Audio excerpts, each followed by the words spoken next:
Hello viewers, welcome to my channel online classes. आज हम start कर रहे हैं अध्याय 9 जंतुओं में जनन। हमने पाचन के बारे में, परिसंचरण, श्वसन, इन सब चीज़ों पे तो बात कर चुके हैं हम, लेकिन अब हम पढ़ेंगे किस बारे में कि जो जातियां हैं वो अपनी ही जैसी स्पीसीज को निरंतर उसकी निरंतरता बनाए रखने के लिए किस तरीके से जनन करती हैं। जैसे कि इंसानों को जन्म देते हैं, बिल्लियों को जन्म देती हैं, कुत्तों को जन्म देते हैं। ऐसे तो नहीं होता ना कि इंसान से बिल्लियाँ पैदा हो रही हैं और बिल्लियों से इंसान पैदा हो रहे हैं, ऐसा नहीं होता ना। अपने ही जैसी संतति को उत्पन्न करना, इस बारे में आज हम पढ़ेंगे। तो पहले हम आते हैं 9.1 जनन की विधियाँ। जनन की कितनी विधियाँ हैं, तो हमने ये तो देख लिया है कि सब अलग अलग प्रकार से जनन करते हैं। आपने विभिन्न जंतुओं के बच्चों का जन्म देखा होगा, जैसे कि जो बिल्ली है वो बच्चों को जन्म देती है, गाय बच्चों को जन्म देती है, जबकि मुर्गी अंडा देती है। कुछ जंतु ऐसे होते हैं जो सीधे बच्चों को जन्म देते हैं, और कुछ जंतु ऐसे होते हैं जो अंडों को जन्म देते हैं, और कुछ तो अलग ही प्रकार के होते हैं जिनके ना अंडे होते हैं ना बच्चे होते हैं। जैसे कि तितली, वो पहले कैटरपिलर होती है और उसके बाद अपना कवच उतार के वो तितली बन जाती है। तो अलग अलग प्रकार का सबका जो है जनन का तरीका अलग अलग होता है। तब साइंस इसको जनन को दो तरह में बांटता है। पहला होता है लैंगिक जनन और दूसरा होता है अलैंगिक जनन। पहले हम पूरा लैंगिक जनन के बारे में पढ़ेंगे और उसके बाद अलैंगिक जनन के बारे में पढ़ेंगे।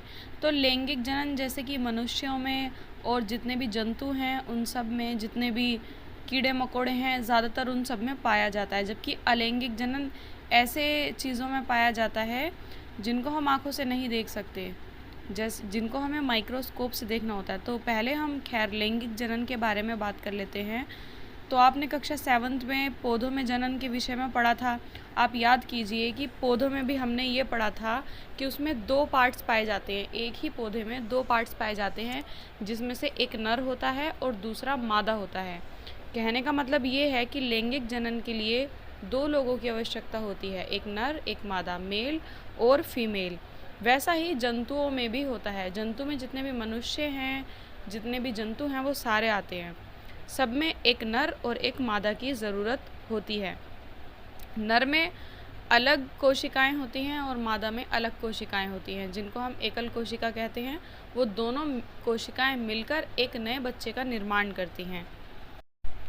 जैसे कि हमने पौधे में पढ़ा था, पौधे की ही तरह जंतु भी नर एवं मादा युग्मक बनाते हैं, जो युग्मक मिलकर एक युग्मनज बनाते हैं, और वो युग्मनज विकसित होता है, मतलब वो बढ़ता है और वो बड़ा होके एक नया जीव बन जाता है। वो कुछ भी हो सकता है, कुत्ता, बिल्ली, मनुष्य, कुछ भी हो सकता है, लेकिन सारे एक ही प्रकार से होते हैं।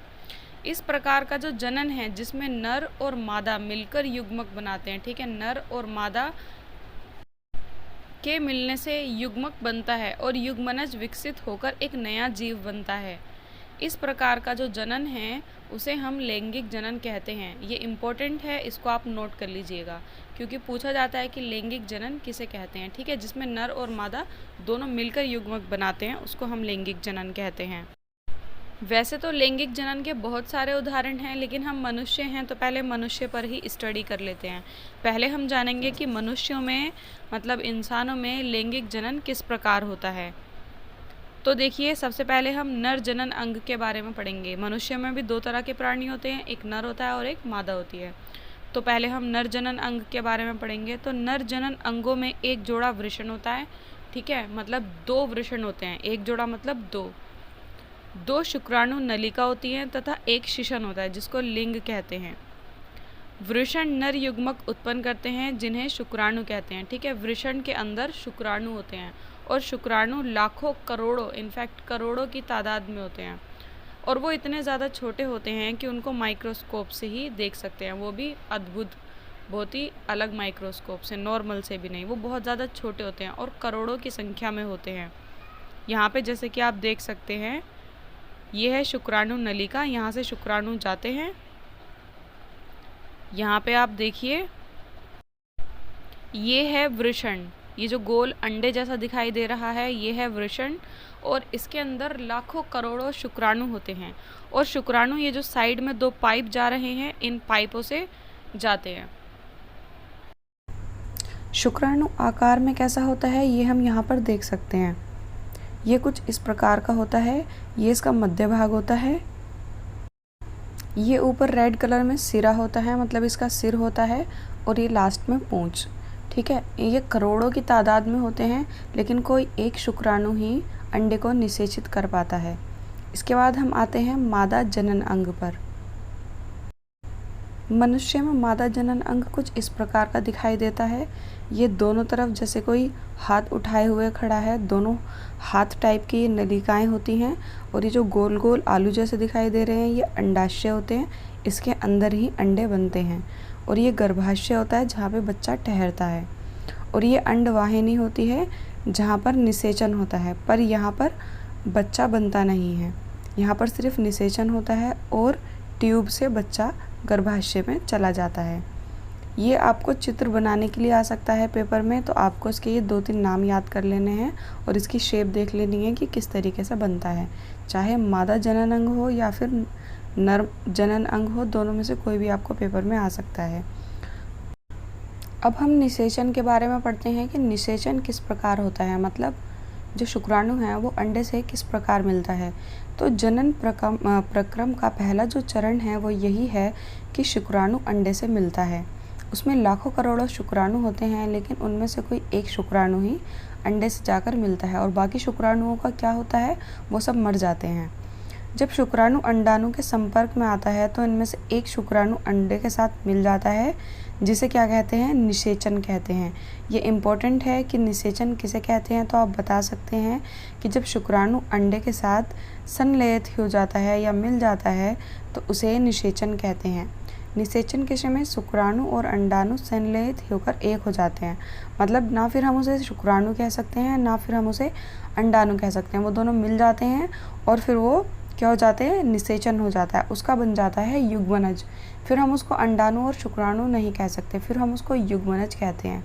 दोनों को मिलकर युग्मनज हो जाता है, और युग्मनज 1 से 2, 2 से 4 ऐसे करके वो लाखों करोड़ों हो जाते हैं, और फिर शिशु का निर्माण हो जाता है।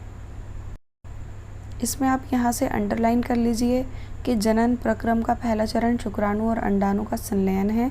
जब शुक्राणु अंडाणु के संपर्क में आते हैं तो इनमें से एक शुक्राणु अंडाणु के साथ मिल जाता है। शुक्राणु और अंडाणु का ये जो मिलन है, ये जो संलयन है, इसको हम निषेचन कहते हैं, क्योंकि ये इम्पोर्टेंट है, पेपर में अक्सर पूछ लिया जाता है। इसके बाद हम इस पूरे ये जो हमने पढ़ा है, इस पूरे को हम समझते हैं पिक्स में कि किस तरीके से होता है। देखिए ये है शुक्राणु, यहाँ पे 3 शुक्राणु आपको दिखाए गए हैं, पर 3 नहीं होते हैं, बहुत सारे होते हैं, जिसमें से देखिए सिर्फ एक शुक्राणु अंदर जा रहा है अंडे के अंदर, और बाकी 2 बाहर रह गए हैं। ये जो 2 बाहर रह गए हैं ये बाद में मर जाएंगे, और ये जो एक शुक्राणु है ये अंडे के साथ मिल जाएगा और इसका क्या बन जाएगा, युग्मनज बन जाएगा। युग्मनज कुछ ऐसा दिखाई देता है जैसे कि आपको पिक में दिखाया जा रहा है, और ये लगातार बढ़ता रहता है, मतलब 1 से 2, 2 से 4 ऐसे ये बहुत सारे हो जाते हैं, और धीरे धीरे एक बच्चे का निर्माण हो जाता है। उसके हाथ पैर निकलने लगते हैं, आंखें बन जाती हैं, सर पूरा बन जाता है, पूरी बॉडी बन जाती है। क्या आपको जानकारी थी कि एक युग्मनज एक नए विशिष्ट का प्रारंभ है, मतलब एक नई संतान होने वाली है, एक नया बच्चा पैदा होने वाला है एक छोटे से युग्मनज से। अगर सोचो तो बड़ा ही अजीब सा लगता है। निषेचन के प्रक्रम में स्त्री, ठीक है, स्त्री के अंडाणु और नर जो पिता होगा उसके शुक्राणु का संयोजन होता है। अतः नई संतति में कुछ लक्षण अपनी माता के भी आते हैं और कुछ लक्षण अपने पिता के आते हैं, जिनको हम वंशानुगत लक्षण कहते हैं। क्योंकि एक कोशिका ये एकल कोशिकाएं होती हैं, जैसे कि हमारी हर चीज़ बहुत सारी कोशिकाओं से मिलकर बनी हुई है, वैसे अंडाणु सिर्फ एक कोशिका से बना है और शुक्राणु भी सिर्फ एक ही कोशिका से बना है। तो जब ये कोशिकाएं मिलती हैं, एक नर की होती है और एक मादा की होती है, मतलब एक पिता में से ली जाती है और एक माता में से ली जाती है, तो क्या होता है कि जिस बच्चे का निर्माण हो रहा है उसमें कुछ लक्षण अपनी माँ के होंगे और कुछ लक्षण अपने पिता के होंगे। उस नर के होंगे जिस नर का शुक्राणु होगा, और उस माता के होंगे उस स्त्री के होंगे जिससे अंडाणु लिया गया होगा। और उससे क्या होता है, उससे जो लक्षण आते हैं बच्चे में उसको हम वंशानुगत लक्षण कहते हैं, क्योंकि वो हमें नेचुरल मिलते हैं। वो हम खुद नहीं चाहते कि हमें वो लक्षण मिले, वो हमें नेचुरल मिलते हैं। जैसे कि पेरेंट्स में से किसी के बाल अगर कर्ली होंगे तो बच्चे के बाल भी कर्ली होंगे, या फिर स्ट्रेट होंगे तो बच्चे के बाल भी स्ट्रेट होंगे, या घने बाल होंगे, पतले बाल होंगे, या आँखों का रंग नीला, काला, पीला जैसा भी होगा, वो सब जो पेरेंट्स पे जाता है या स्किन का कलर जाता है, उन लक्षणों को हम वंशानुगत लक्षण कहते हैं। इनफैक्ट बहुत सी आदतें भी होती हैं जो पेरेंट्स पे जाती हैं। तो वो क्यों जाती हैं? वो शुक्राणु और अंडाणु की वजह से ही जाती हैं। आप चाहे तो अपने पेरेंट्स की देखिए कि आपके माता पिता की कौन कौन से लक्षण आप में हैं, और उसे नोटिस कीजिए कि आपकी मम्मी की कौन कौन सी हैबिट्स आप में हैं और पापा के कौन कौन सी हैबिट्स हैं, और लक्षण भी देखिए कि आपकी बॉडी में कौन कौन सी चीज़ें ऐसी हैं जो पेरेंट्स पे गई हैं। यहाँ से अंडरलाइन कर लीजिए, वह निषेचन जो मादा के शरीर के अंदर होता है आंतरिक निषेचन कहलाता है। जैसे कि मनुष्य, गाय, कुत्ते तथा मुर्गी इत्यादि अनेक जंतुओं में आंतरिक निषेचन होता है। मतलब जैसे कि मनुष्य के अंदर निषेचन होता है, पूरा जो बेबी है वो मनुष्य के अंदर ही पलता है। जैसे कि गाय में भी ऐसा होता है, कुत्ते में भी ऐसा होता है, और मुर्गी में भी ऐसा ही होता है। ऐसे निषेचन को क्या कहते हैं? ये मोस्ट इम्पॉर्टेंट है, और यहाँ पे क्वेश्चन बन जाता है कि आंतरिक निषेचन किसे कहते हैं। तो आप बता सकते हैं जो शरीर के अंदर होता है। जैसे कि मनुष्य का बेबी स्त्री के पेट में पलता है तो वो मनुष्य के अंदर होता है ना, तो वो हो गया आंतरिक निषेचन।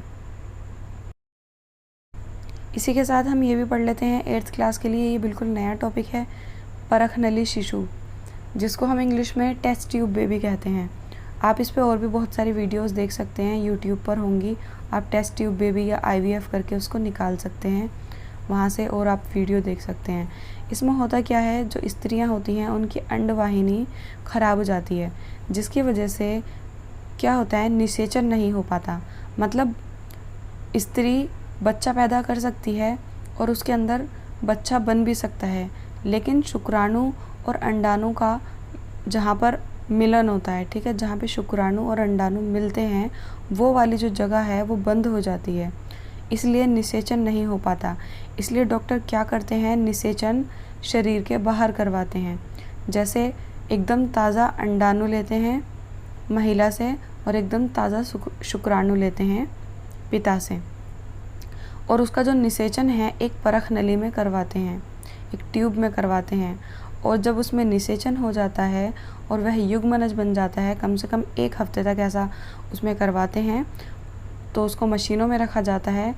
उसके बाद जब वो युग्मनज बन जाता है तो उसको इंजेक्शन की सहायता से महिला के शरीर के अंदर फिर से छोड़ दिया जाता है, उस जगह जहाँ पर बेबी बनता है। और उसके बाद पूरा बेबी वापस, जैसे कि एक नॉर्मल बेबी माता के शरीर में पनपता है, वैसे ही वो भी उस माता के या स्त्री के शरीर में बड़ा होता जाता है। और जैसे कि नॉर्मल बच्चे पैदा होते हैं वैसे ही वो भी पैदा होता है। लेकिन ऐसे शरीर के जो बाहर आर्टिफिशियल रूप से जो निषेचन करवाते हैं, ऐसे बेबी को टेस्ट ट्यूब बेबी, परखनली शिशु कहा जाता है। बहुत से लोग ये भी समझते हैं, ये एक मिथ है कि ऐसे बेबीज़ का दिमाग ज़्यादा अच्छा नहीं होता, या उनका शरीर अच्छा नहीं होता, या वो बीमार रहते हैं। तो ये सब मिथ है, ऐसा कुछ नहीं है। जैसे कि नॉर्मल बेबीज़ होते हैं वैसा ही ये बेबी भी होता है। और आज के टाइम में बहुत सारे लोग IVF करवा रहे हैं। तो ये आपका इम्पोर्टेंट टॉपिक है, इसके बारे में भी आप अच्छे से पढ़ लेना। आई होप आपको समझ में आ गया होगा। इसके बाद हम आते हैं नेक्स्ट टॉपिक। अभी हमने आंतरिक निषेचन के बारे में पढ़ा था, जो महिला के मादा के शरीर के अंदर होता है, जैसे कि गाय में, मुर्गी में, कुत्ते में और मनुष्यों में। अब आपको जानकर ये आश्चर्य होगा कि बहुत सारे जंतु ऐसे भी हैं जिनमें निषेचन क्रिया मादा जंतु शरीर के बाहर होती है। मतलब शरीर के अंदर निषेचन नहीं होता, शरीर के बाहर निषेचन होता है। लेकिन ये किस तरीके से हो सकता है और ऐसे कौन से जंतु हैं जिनमें ऐसा होता है? तो आपने देखा होगा जब बरसात होती है, बरसात में आपने अपने स्कूल में या कहीं पे देखा होगा, तालाब में क्या होता है, जो मेंढक होता है उसके अंडे तैरते रहते हैं और टेडपोल बन जाते हैं, और फिर वो धीरे धीरे मेंढक बन जाते हैं। तो वो जो अंडे होते हैं वो क्या होता है, ऐसा जो मेंढक होता है उसमें होता है। मादा क्या करती है, जो मादा मेंढक होती है वो अंडों को तालाब में ही छोड़ देती है, और जो नर मेंढक होता है वो भी अपने शुक्राणु तालाब में ही छोड़ देता है। और जो निषेचन है वो तालाब में ही होता है, ना कि मेंढक के शरीर के अंदर होता है। और वहीं पे वो अंडा बनता है, ठीक है, वहीं निषेचन होता है, वहीं पर वो टेडपोल बनता है, और फिर वो अपने आप बड़े हो के मेंढक बन जाते हैं। मतलब निषेचन मादा शरीर के बाहर होता है, जैसे कि अभी हमने आंतरिक निषेचन में पढ़ा था कि वो निषेचन मादा शरीर के अंदर होता है, वैसे ये वाला निषेचन तालाब में होता है, मादा शरीर के बाहर। तो इस तरीके का जो निषेचन होता है उसको हम बाहरी निषेचन कहते हैं।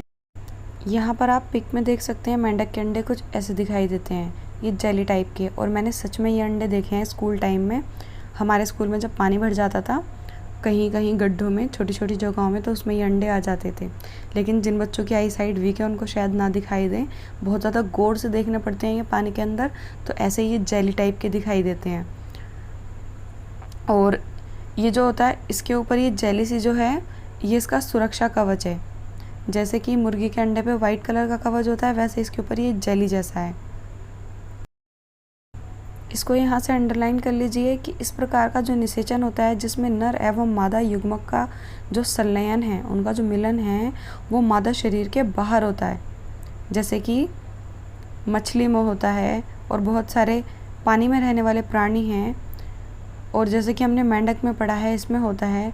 तो ऐसे निषेचन को क्या कहते हैं, बाह्य निषेचन कहते हैं। और आप इसके उदाहरण दे सकते हैं मछली, स्टारफिश और जल में रहने वाले बहुत सारे प्राणी। इनका ज़्यादातर निषेचन मादा शरीर के बाहर होता है, जैसा कि हमने अभी मेंढक में देखा कि मादा मेंढक भी अपने अंडाणु तालाब में छोड़ देती है, और जो नर मेंढक होता है वो भी अपने शुक्राणु तालाब में ही छोड़ देता है, और फिर वो अपने आप मिलते रहते हैं। अब यहाँ पे बहुत से बच्चों के दिमाग में ये क्वेश्चन आता है, मेरी तरह मेरे दिमाग में भी आता था कि मछली और मेंढक एक साथ इतने सारे अंडे देते ही क्यों हैं, जबकि मुर्गी सिर्फ एक ही अंडा देती है। तो भाई इस तरीके के क्वेश्चन का आंसर कौन देगा, ऐसा करो मेंढक से ही जाके पूछ लो कि भाई इतने सारे अंडे क्यों देता है, तो शायद बता दे। नहीं, मैं बता रही हूँ, इसका आंसर बता रही हूँ। ऐसा इसलिए होता है क्योंकि देखो मुर्गी जब अंडा देती है तो उसके अंडे को फिर भी उतना नुकसान नहीं होता, और जबकि मछली और मेंढक इस टाइप के लाखों अंडे देते हैं, एक साथ लाखों अंडे, तो सारे अंडों का निषेचन नहीं हो पाता। ऐसा नहीं हो पाता कि सारे अंडे शुक्राणुओं से जाके मिलें, ये सारे शुक्राणु उन अंडाणुओं से जाके मिलें, उनमें से सिर्फ कुछ का ही निषेचन हो पाता है। और ऐसा होता है पानी में रहने वाले और भी बहुत सारे छोटे छोटे जीव होते हैं, सूक्ष्म जीव जिन्हें हम कहते हैं, जिनको माइक्रोस्कोप से देख सकते हैं, वो सब भी उन अंडों को और शुक्राणुओं को खा जाते हैं, क्योंकि वो उनका भोजन होता है, वो उनका खाना होता है। तो इसलिए लाखों अंडे इनको देने पड़ते हैं। लाखों अंडों में से इनके 2-4 अंडे ही निषेचित हो पाते हैं। मतलब मिल मिला के बात वहीं आ जाती है कि इनके भी फिर 3-4 बच्चे ही होते हैं लाखों अंडे देने के बाद भी। आई होप आपको यहाँ तक क्लियर हो गया होगा। अब हम नेक्स्ट टॉपिक पर आते हैं। इसके बाद हम आते हैं भ्रूण का परिवर्धन, कि भ्रूण से जो है बेबी कैसे बनता है। तो देखिए निषेचन तक हमने पढ़ लिया था, निषेचन होता है, उसके बाद युग्मनज बनता है। और युग्मनज क्या होता है, बड़ा होता जाता है, मतलब युग्मनज में से 1 के 2, 2 के 4 ऐसे करके वो बहुत सारे हो जाते हैं, और फिर उसका क्या बन जाता है, भ्रूण बन जाता है। और फिर भ्रूण भी धीरे धीरे बड़ा होता जाता है। युग्मनज लगातार विभाजित होकर कोशिकाओं के गोले में बदल जाता है। युग्मनज जो है वो क्या हो जाता है, धीरे धीरे कोशिका बदल जाता है, और कोशिकाएं 1 से 2, 2 से 4, क्योंकि हमारी जो पूरी बॉडी है वो कोशिकाओं से बनी हुई होती है। और इस बॉडी के जो बनने की स्टार्टिंग है वो भी कोशिकाओं से ही होती है, क्योंकि अंडाणु भी एक कोशिका है और शुक्राणु भी एक कोशिका है।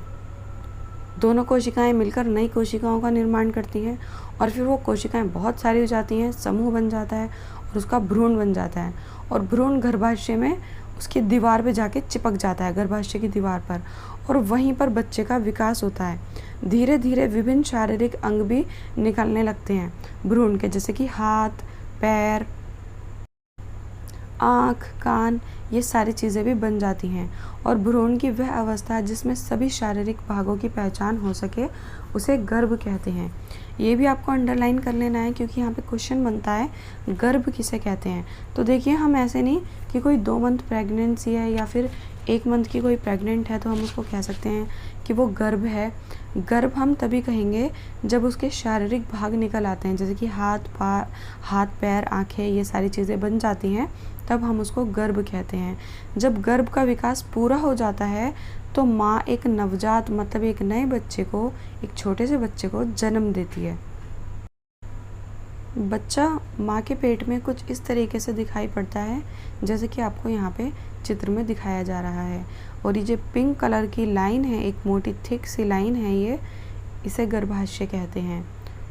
जैसे जैसे बेबी बड़ा होता जाता है ये गर्भाशय भी बड़ा होता जाता है और जब बेबी का जन्म हो जाता है तो ये गर्भाशय वापस अपनी ओरिजिनल शेप में आ जाता है। मुर्गी में भी आंतरिक निषेचन होता है, मतलब मादा शरीर के अंदर ही निषेचन होता है जिसे हम आंतरिक निषेचन कहते हैं। परंतु क्या मनुष्य और गाय की तरह मुर्गी भी बच्चों को जन्म देती है? नहीं, मुर्गी एक अंडे को जन्म देती है और अंडे से क्या जन्म लेता है? चूजे। चूजे कैसे निकलते हैं? निषेचन के फौरन बाद ही युग्मनज लगातार विभाजित होता रहता है, जैसे कि मनुष्य में भी होता है। और क्या होता है, उसका अंडा बन जाता है। अंडा शरीर से बाहर आ जाता है मुर्गी के, लेकिन फिर मुर्गी को क्या करना पड़ता है? मुर्गी उस अंडे पे बैठती है। मुर्गी उस अंडे पे क्यों बैठती है? उसको गर्म रखने के लिए, उसको सेकने के लिए, क्योंकि जो बच्चे का विकास है अंडे के अंदर तभी होता है जब अंडा अपनी हीट पे गर्म होता है। ये नहीं कि उसको हम तवे पे या गैस पे रख देंगे तो बच्चा जल्दी निकल आएगा। एक उसकी हीट होती है, एक नॉर्मल हीट होती है जिस हीट पर वो बेबी बनता है और उसे बनने में लगभग 3 हफ्ते लग जाते हैं। हम ऐसा बिना मुर्गी के भी कर सकते हैं। कैसे कर सकते हैं? हम उस पर कोई लाइट लगा सकते हैं, जो लाइट हम घरों में यूज़ करते हैं, बल्ब, वो हम लगा सकते हैं उस पर उतनी ही हीट देकर जितनी हीट मुर्गी देती है, तो उससे भी उस बच्चे का विकास हो जाता है और 3 हफ्तों के अंदर चूज़ा बन जाता है और चूज़ा अंडे को फोड़ देता है और बाहर निकल आता है। नेक्स्ट टॉपिक पर आते हैं, जरायुज एवं अंडप्रजक जंतु। ये क्या होते हैं? हमने जाना कि कुछ जंतु विकसित शिशु को जन्म देते हैं, जैसे कि मनुष्य, गाय, ये सब क्या देते हैं? शिशु को जन्म देते हैं। जबकि कुछ जंतु ऐसे होते हैं जो कि अंडे देते हैं, जैसे कि मुर्गी, जो बाद में शिशु बन जाता है। वह जंतु जो सीधे ही शिशु को जन्म देते हैं, ठीक है, सीधे बच्चों को जन्म देते हैं, उनको जरायुज जंतु कहते हैं। जैसे कि मनुष्य, गाय, कुत्ता, बिल्ली, ये सीधे किसे जन्म देते हैं? शिशु को जन्म देते हैं, तो इनको हम क्या कहेंगे? जरायुज जंतु कहेंगे। उसके बाद वह जंतु जो अंडे देते हैं उनको अंडप्रजक जंतु कहते हैं, जैसे कि मुर्गी अंडा देती है, ठीक है, और बत्तख अंडा देती है, शुतुरमुर्ग अंडा देती है। तो ऐसे जंतुओं को हम अंडप्रजक जंतु कहेंगे। ये आपको ध्यान में रखना है, जरायुज और अंडप्रजक दोनों ही अंडरलाइन कर लीजिए, दोनों ही इम्पोर्टेंट हैं। आते हैं हम नेक्स्ट टॉपिक पर। शिशु से वयस्क, मतलब एक छोटे बच्चे से एक बड़ा कैसे बनता है? जैसे कि हम कभी शिशु थे और आज हम बड़े हो गए हैं, तो हम कैसे बने हैं, इसके बारे में पढ़ेंगे। जब कोई बच्चा शिशु होता है, छोटा होता है, तब वो वैसा नहीं दिखाई देता जैसे कि एक वयस्क मतलब एक बड़ा दिखाई देता है। बच्चे क्यूट से अलग ही दिखाई देते हैं। रेशम, जैसे हम रेशम का कीट देख सकते हैं।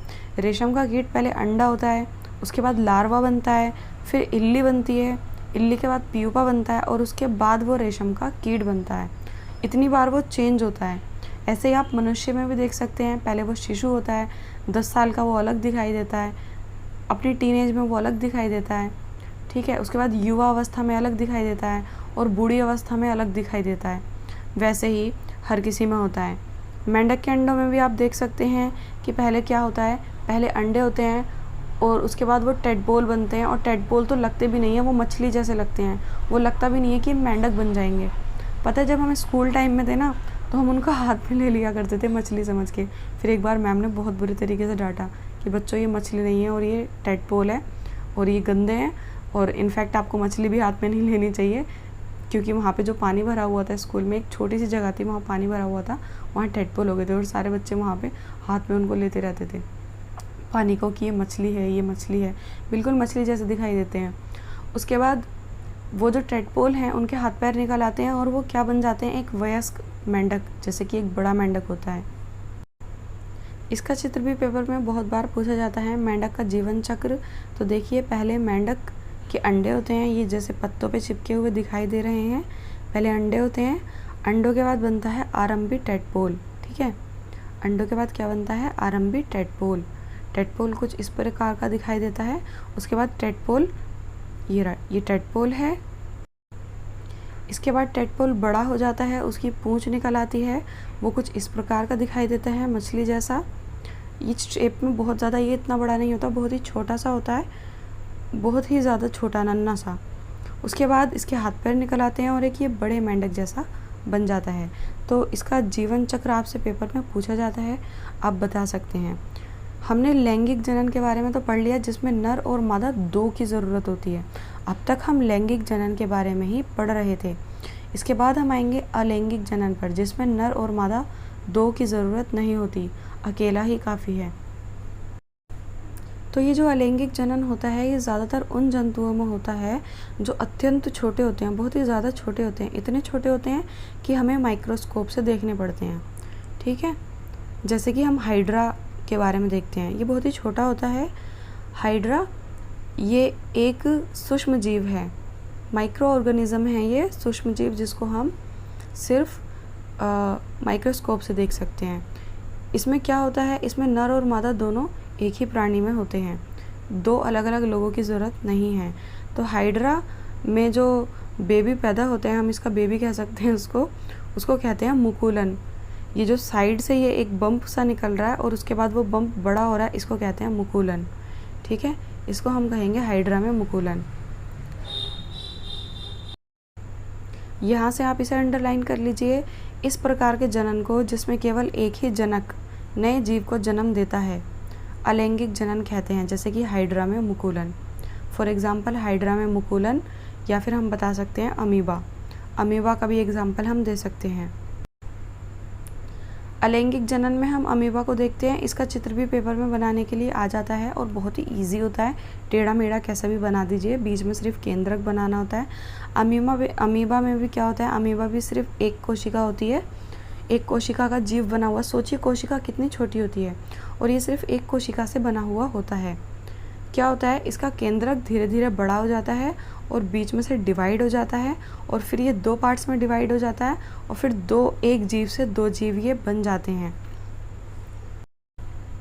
इसको कहते हैं अमीबा में द्विखंडन, क्योंकि अमीबा एक से दो बन जाता है, इसलिए द्विखंडन। ठीक है, यहाँ पे आप अमीबा का ये चित्र देखिए, अमीबा का द्विखंडन होता है। इसी के साथ आपका ये चैप्टर कंप्लीट हो गया है। मिलते हैं नेक्स्ट वीडियो में। Bye guys.